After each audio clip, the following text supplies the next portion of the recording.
한국은행의 기준금리 그래프입니다. 한국은행의 기준금리를 보니까 옛날에는 엄청 금리가 높았죠. 2008년도니까 지금부터 12년 전 이렇게 됩니다. 2008년도에 보니까 금리가 5%가 넘어가는 금리입니다. 근데 9월 3일 날 금리가 0.5에서 지금 동결되었다라고 얘기가 나오죠. 2020년 5월달에 0.5 그리고 9월달에도 0.5에서 현재 금리가 동결된 상태인데 역대 최저금리 상황입니다 라고 얘기를 합니다. 자, 금리가 이 상황에서 앞으로 오를 것이냐 그 상태로 갈 것이냐 내릴 것이냐에 따라서 시장이 반응하는 게 다르게 나타나는데요. 가장 여러분들이 몸에 와닿게 설명을 한다 그러면 현재 수도권 지역의 주택가격이 계속 올랐는데 언제부터 올랐냐면 코로나 사태가 본격적으로 발발하기 바로 직전, 쉽게 말하면 2020년도 1, 2월 달부터 본격적으로 올라가기 시작을 했습니다.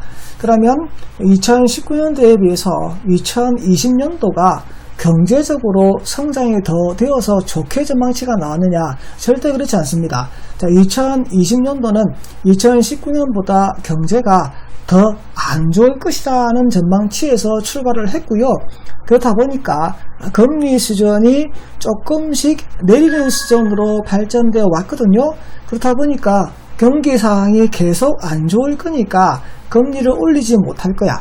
즉 내가 부동산을 사는 데 있어서 자금을 조달하는 데 있어서 현재 이 자금을 조달하는 금리가 투자한 다음부터 이 금리가 올라가는 것이 아니고 앞으로 계속 빠져서 하락될 수 있다라고 해버리게 되면 현재 그 물건을 산 실물 그리고 은행에서 돈을 빌려와서 투자했을 때 들어가는 그 자본 즉 실물과 돈 이 둘 중에서 어느 것이 가치가 변할 것에 대한 판단을 해야 되는 거죠. 경기가 안 좋아져서 금리가 계속 빠진다는 것은 즉 자본 돈의 가치가 없어진다는 소리와 똑같은 겁니다. 자, 여러분이 현재 돈을 가지고 있습니다. 그럼 이 돈을 은행에 넣어 놓을 것이냐 실물을 살 것이냐. 자, 은행에 넣어 놓는다 그러면 기준금리가 계속 빠질 것으로 예상된다. 그러면 1억 원이 점점점 가치가 없어지는 것과 똑같은 소리입니다. 근데 돈이 1억이 9천만 원 되고 8천만 원 되는 건 아니고 그 1억에 대한 이자가 변동되어서 빠지기 때문에 돈은 똑같은 1억이지만 그전만큼 가치가 안 된다는 거죠. 쉽게 말해서 1억으로 서울에 있는 20평짜리 아파트를 하나 살 수 있다라고 가정을 해보겠습니다.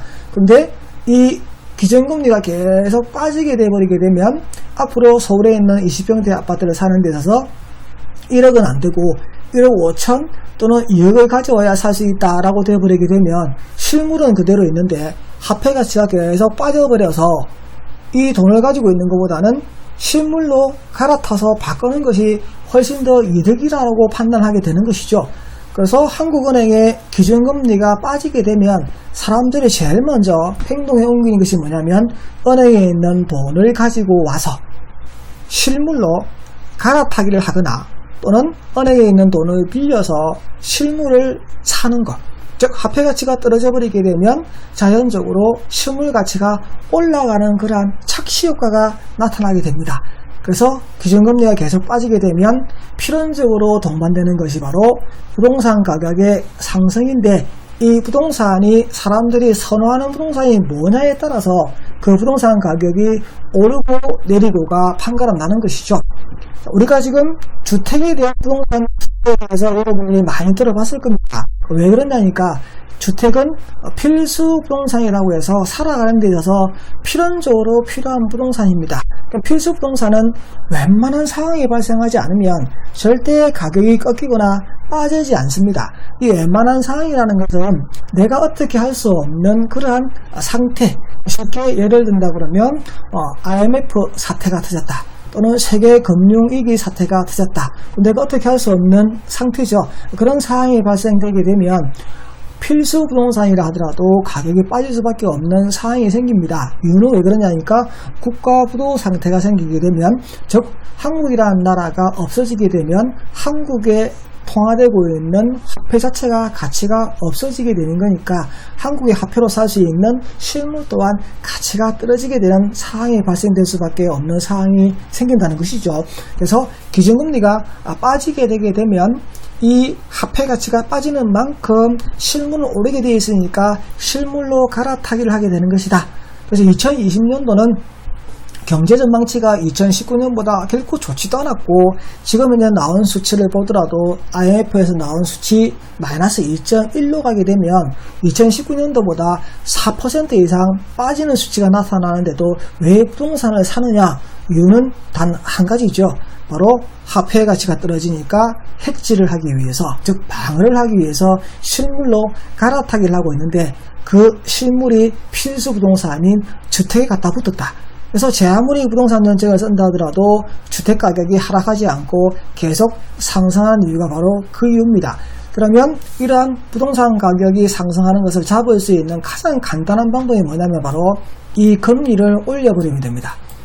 그러면 한방에 모든 것이 해결되고 정부에서 세제 관련 정책 등 부동산 정책에 손을 댈 이유가 하나도 없습니다.